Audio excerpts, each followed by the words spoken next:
I don't miss him. I can't miss him. He's at every moment with me here. How can I miss him? Even if I want to get rid of him, he won't leave me. But how is it possible to, when the illness is greed, then what was the work of Bhagwan to bring back this greed in his people? That's what I want to know. What kind of work? Look, Bhagwan is a capitalist. Bhagwan was a capitalist. Pune, even today, if you go, is a capitalistic colony. Mm-hmm. From what I have heard from a couple of journalists, they call it Club Mediterranean or something like that. Yeah? The clubs. Clubs is where you pay for it and you get momentary pleasure.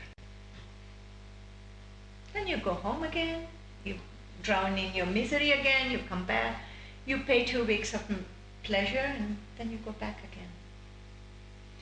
It's a capitalistic event. Great. If you really want to do something for yourself, you don't need to do it with Bhagwan or anybody. That you have to do it yourself. And there are no methods for it. Any method works if you want to do it. And no method will work if you don't want to do it. So, if you want to let go of your greed, and you're going to become the helper, and if they truly want to let go of their greed, you can help them.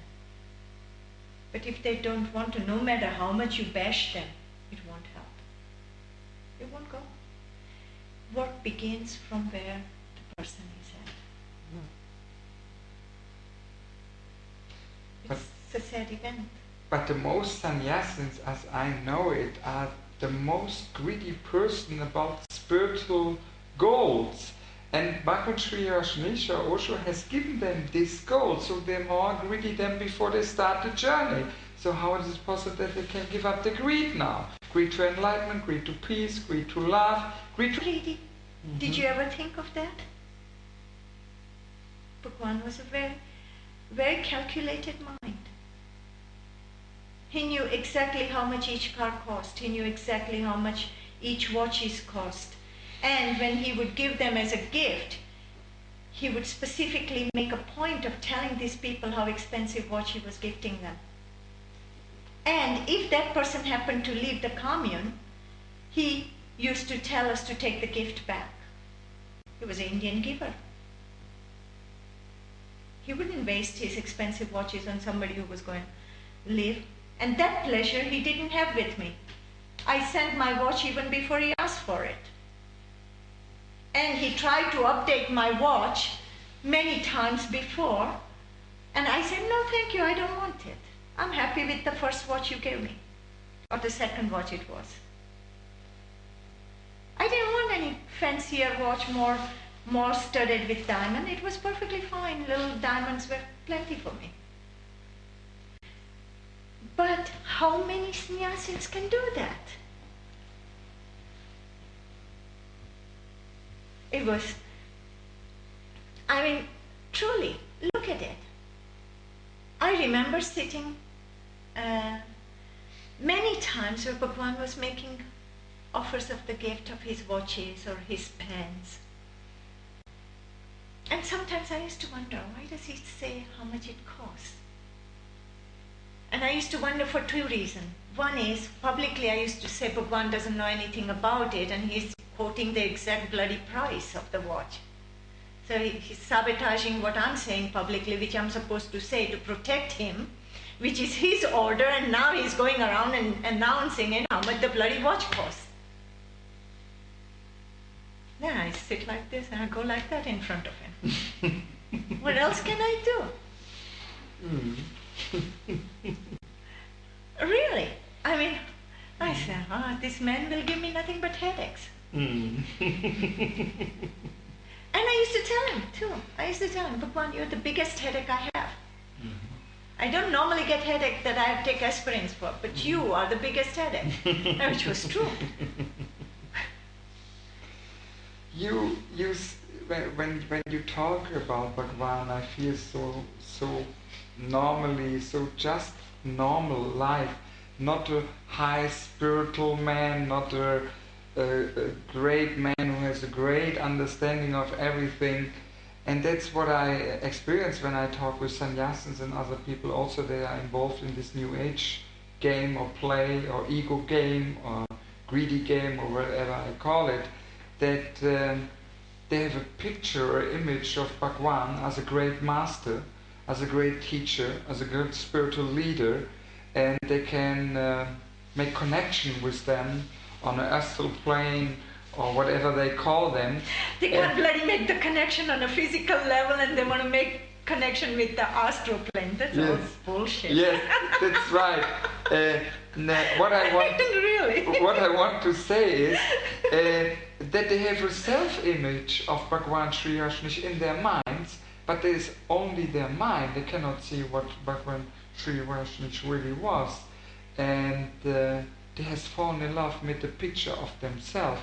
So each person says, my master Bhagwan Shree Rajneesh. There's one sannyasin say, this is my master Bhagwan Shree Rajneesh. And every single sannyasin pointed out something different to my master Bhagwan Shree Rajneesh. How is this possible? I cannot understand this. It's very simple. They put Bhagwan on a pedestal, on a height where they want to put themselves at. So, they have to feel good about themselves because they don't feel good about themselves in the first place. So how do they feel good about themselves? They say, but my master is so high. Therefore, automatically I come so high. It's a game. It's an ego game. It's like, if my master is so high, then I am that high too. But I am so glad my master was just on the same floor I was sitting at, because I could really look into his eyes then and can disappear in them.